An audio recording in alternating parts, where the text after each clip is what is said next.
गोबांथार केसा जोबगौबा हा हु फानबाय मोसौ मोसा फानबाय नाथाय जोबथारनायाव न' बां फाननानैबो थोयैलाय दिनैसिमाव फासि नांनानै जोंहा साथाम सोद्रोमाफ्रा दिनै थैनानै थांनो गोनां जादों। हाग्रामा महिलारिनि सरकार एबा BPF सरकार बिथांमोना थोंजोङै खामानिखौ मावनानै केसफोरखौ उइथड्र खालामगोन होननानै जों मिजिंथियो आरो बिथांमोनखौ जोङो खावलायहरो। मुंख्लंफोरनि मुङाव खुनु बे 5 बोसोर सरकार थासेयावबो दिनै जों सेमिट्रि मोनसे बा मुंख्लं खाम्फा मोनसे जों नुनो मोनाखिसै। सिगांथारावनो साफ्रोमबो बर' रायजो राजाफोरनिसिम इउनाइटेड फराम अफ एक्स NDFB नि 3थि गायसन साननि मुङै इउनाइटेड फराम अफ एक्स NDFB निफ्राय अननाय आरो सिबिनायखौ जों जासिहरग्रोयो। थारैनो 2022 मायथाइनि 21 अक्ट'बराव इउनाइटेड फराम अफ एक्स NDFB खौ जोङो मोनब्रै गावस्रानानै थानाय जि NDFB आफाद ज' लोगो नांनानै जोङो बे इउनाइटेड फराम अफ एक्स NDFB खौ जोङो दाफुंनानै लादोंमोन। फैयै दिनै 3थि गायसन सान बेखौ जोङो बे बलांगुरि गोरोबथा फार्माव जोङो खौसेयै दिनैहाय बेखौ सेलेब्रेसन खालामदों। थारैनो जों गोजोननाय मोनदों जे बे 3 बोसोराव इउनाइटेड फराम अफ एक्स NDFB आ गोबांथार नाजानायनि गेजेरजों गोबांथार दुखु खस्थ'नि गेजेरजोंब्लाबो सौसिबोदों आरो बे 3 बोसोराव इउनाइटेड फराम अफ एक्स NDFB आ NDFB नि गोबांथार इसुसफोर जेरै केसफोर आरो गुबुन साख्रि बाख्रिनि खोथा आरो गुबुन बिफद आफदफ्राव बेबायदिनो हेफाजाब होबोदों। फैयै दिनै इउनाइटेड फराम अफ एक्स NDFB नि नाजानायनि गेजेरजोंनो गोबांथार सरकारा मोनथिस'थारै जाय खोथाफोर बेफोरखौबो जोङो दिनै फोरमायबोनो हादों। बेनि गेजेरजों जोंनि माखासे जि आद्रा थानायफोर हाबाफोर बेफोरो मावफुंजाबोदों आरो इउनाइटेड फराम अफ एक्स NDFB नि नाजानायनि गेजेरजोंनो जोंनि गोबांथार फिसा केसफ्रा दिनैहाय उइथड्र जाबोदों। गासैहाय 2053 केसफोरा दिनै उइथड्र जाबाय। बेनि गेजेराव आरो दायो दंबावो 45था केसफोरा दिनै पेन्डिं जानानै दङ CBI आरो NIA केसखौ नागारनानै।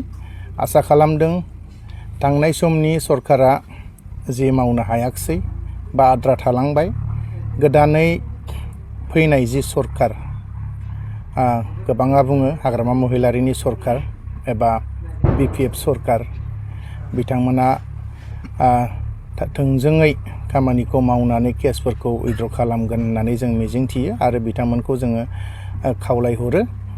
बेजों लोगोसे जोंहा गोबांथार बिदिनो NDFB नि जि MOS आव लिरनायफोर दङमोन रिहेबिलिटेसन बेजों लोगोसे एक्स ग्रेसिया नाथाय रिहेबिलिटेसनाबो दिनै आद्रा जानानै थांबाय।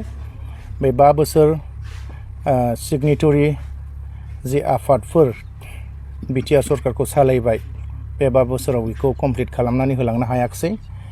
बेजों लोगोसे एक्स ग्रेसिया बा मुंख्लंफोरनि जि अनसुंथाइ बेबो दिनै 4 बाहागोनि 1 बेबायदिल' दिनै मावफुंनो हाबाय। 3 बाहागोआनो दिनै आद्रा जानानै थाबाय। बेजों लोगोसे दिनैसिमबो 1000निबो बारा जोंनि मुंख्लं जोहोलावफोरनि मुङा दिनैसिमबो गोमानानै थाबाय। बेजों लोगोसे गोबांथार जोंनि मुंख्लंफोरा दिनै दाब जायगाफ्रावहाय मुंख्लं जाहैदोंमोन। गावनि आंगो हादरनि अनगायैबो जेरै बांलादेशआनो जा म्यानमारानो जा बा भुटानानो जा आरो गुबुन नेपालफोरानो जा बेफोरफ्राव दिनै जोंनि दावहारु जोहोलावफोरनि हारा बेगेंफोरा दिनै थाबोजोब्बाय। नाथाय दिनै बेफोरखौ उदिस लानो थाखाय दिनैनि दिनाव बेबायदि जों मोजां दैदेनगिरि मोनबोनो हायाखिसै। बेनि थाखायनो खावलायदों जाय बिथांमोना एबार BTC सरकारखौ सालायगासिनो दङ बिथांमोना निस्सय जोंखौ हेफाजाब होगोन आरो बै मुंख्लंफोरखौ बिथांमोना मान आरो सन्मान होगोन। मानो होनोबा बिटिआर एकर्डआ 2020नि जि एकर्ड जानाय बियो मुंख्लंफोरनि थाखायनो दिनै एकर्ड जाबोदों। आसा खालामदों बे एकर्डनि जि दफाफोर दङ बेफोरखौ मावफुंगोन होननानै जोंनि बिपिएफ सरकारखौ। बेजों लोगोसे जोंनि जि केसफोर दङ जेरै एनआइए केसआव गासै 64 सा, बेनि गेजेरावहाय दाखालि 52 साया बेलावहाय गबोनानै दङ। जों थारैनो जोबोद दुखु मोनदों। बिथांमोनजों गबोखांनायनि उनाव सावरायलायनायनि गेजेरजों बिथांमोना दिनै बेलाव फैदोंब्लाबो सासे आलासिफोर बायदिसो जाफैनानै दङ। दिनै बिथांमोना थांनानै थानो थाखाय जोबोद गोब्राब। मानो होनोबा गोबाव सम नांनायनि उनाव 12 बोसोर 15 बोसोर आरोबाव जेलाव थानांनायनि थाखाय दिनै बिथांमोना सादारन पाब्लिकफोरजों गोरोबनानै थानो हाया जादों। लोगोसे खामानि मावनाय बायदिफ्राव मिलायनो हायैनि थाखाय दिनै बिथांमोना थांनानै थानो जोबोद गोब्राब जानानै फैदों। लोगोसे फेमिलिफ्राबो बेबायदि मोजां थासारिनि नङा। बयबो मिन्थिगौ NDFBनि सोद्रोमाफोरनि न'खरफ्रा मोजां नङा होननानै बयबो मिन्थिखायो। बिदि हिसाबै जेलनिफ्राय फैनाय लोगो लोगो सोरहाबा हिन्जाव खारजानायखौ नुफैदों, सोरहाबा बिमा बिफाफोरखौ थैनायफोरखौ खोनाफैदों। नाथाय बेफोर समावबो दुखुनि समावबो रावबो न'खरफ्राव बिथांमोना हेफाजाब होफैनो हायाखै आरो गोबांथार खैफोदाव दिनैसिम गोग्लैनानै दं। बेनिखायनो जों बिपिएफ सरकार बा हाग्रामा महिलारि बिथांखौ जों खावलायहरो, जाय बिथांमोना दिनै बेलाव गबोनानै दं, जेन बिथांमोननि न'खरखौ जेन नायहरो बेखौ जों हाग्रामा महिलारि बिथांखौ खावलायहरनाय थाबाय। बेजों लोगोसे 3 दिनैसिमबो निया केसआव डेथ सेन्टेन्सआव बा फासिनि अर्डाराव दङ। खोनानो मोन्दों बे मासनिनो जोबनाय समाव बिथांमोननि हियारिं जागोन। बेनि थाखायबो जेन बिपिएफ सरकारा गभर्नमेन्ट अफ आसाम आरो गभर्नमेन्ट अफ इन्डियाजों जेन सावरायनानै मोनसे मोजां रिजाल्ट लाबोनो हानाय बेबस्था खालामो, बेखौ जों बिपिएफ सरकारखौ जों खावलायहरो। लोगोसे हाग्रामा महिलारि बिथांखौ।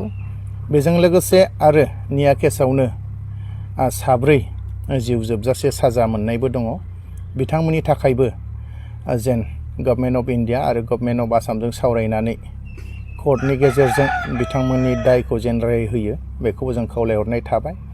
आरो बेनि अनगायैबो सिबिआइ केसआव गासै जोंहा दासिमाव 6 जोबथेसालियाव जिउ जोबजासिम जोबथेसालियाव दङ।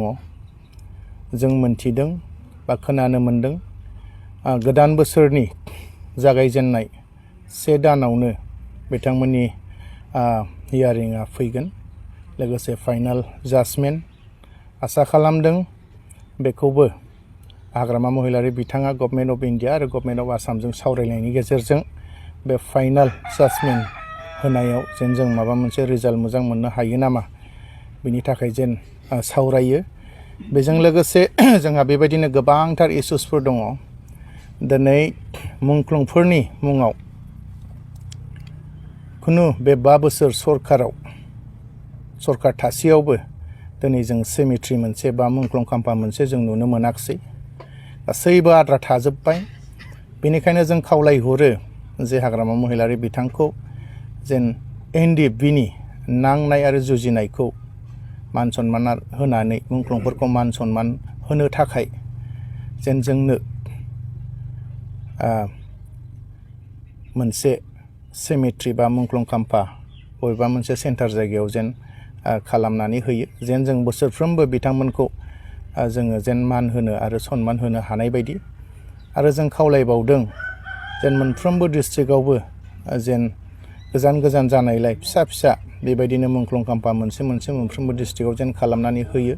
बेखौबो जों गभर्नमेन्ट अफ बिटिआर बा हाग्रामा महिलारि बिथांखौ जों खावलायहरदों। बेबायदिनो जोंहा गोबांथार इस्युसफोर दङ, फिसा गोबां दङ। मानो होनबा जोंनि गासैबो खामानिफ्रा आद्रा जाजोब्बाय।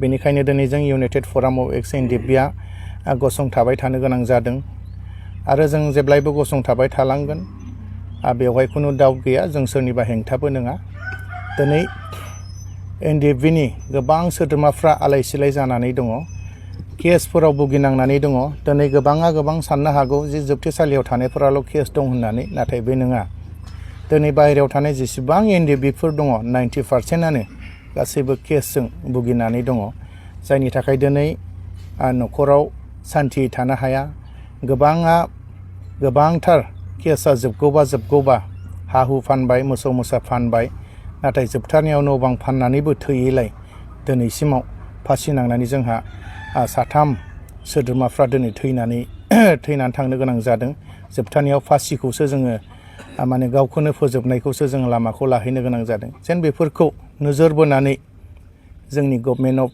BTC नि हाग्रामा महिलारि बिथाङा जेन मोनसे मोजां बेबस्था खालामनानै होयो बा केसफोरखौ उइथड्र खालामनायनि बेबस्थाखौ खालामनानै होयो बेखौ जोङो गभर्नमेन्ट अफ BTC खौ जों खावलायहरनाय थाबाय